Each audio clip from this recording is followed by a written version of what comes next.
Farming accidents have always been one of the main things that have scared me. September 22, 2020, Crockett County, Tennessee. Kelly Griggs and her husband Matt, a fifth-generation farmer, had just completed the corn harvest for the season. They both left for their house separately, with Kelly being the first to arrive.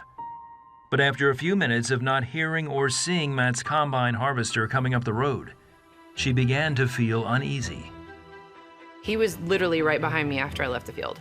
You can hear the combine 2-3 miles away. So, kind of made me worried. Kelly was getting into her truck to go check on Matt when she received a phone call from her neighbor. Miss Kelly, this is Nolan. Matt's had an accident. He's hurt. He's really hurt. And that's when I basically floored it. Matt was only a couple of minutes down the road from the house when his combine hit a rough spot, causing it to bounce out of control. Not wearing a seatbelt, he was launched through the windscreen and landed hard on the pavement, just feet from the 20-ton combine's front tire. As Kelly came over the hill, she caught her first glimpse of the combine's wreckage, and her mind went to a dark place.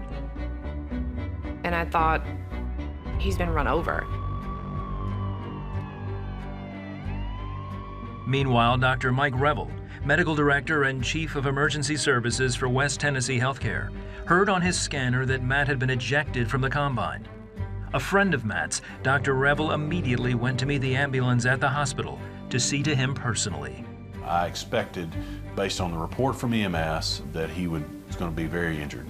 Once you're thrown from a vehicle, all bets are off.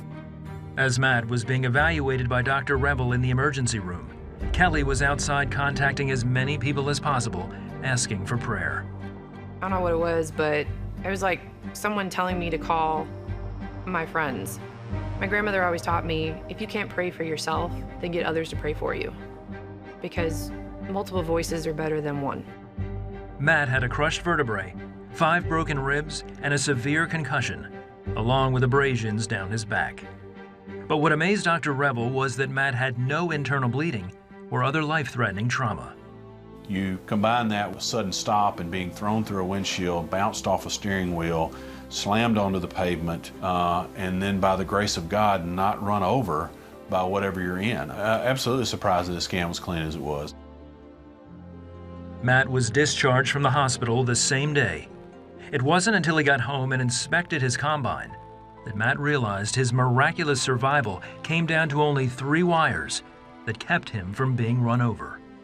Those 3 wires had been cut cleanly in half, but the rest of that bundle was completely intact. It should have still kept moving forward. There's no logical reason for just those 3 wires to be cut, but those 3 wires is what stopped the machine. I mean, there's only one way to explain it.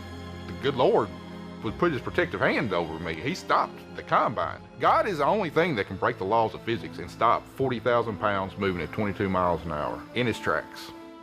Dr. Revel also credits God for Matt's outcome. Well, I think that's part of what faith is. You have to believe. And I see things every day that I can't put 1 and 1 together to make 2 that happen. But, I think he had a hand in this, and God bless Matt to still be able to climb in and out of that cab and give those directions just like he always has. It took several weeks of recovery before Matt was back on his feet and ready to get behind the wheel of his combine again. Both he and Kelly believe it was prayer and their trust in God's protection that ultimately saved Matt. I can't imagine anybody going through this experience without having faith. And I think the most powerful thing you can do is ask someone to pray for you.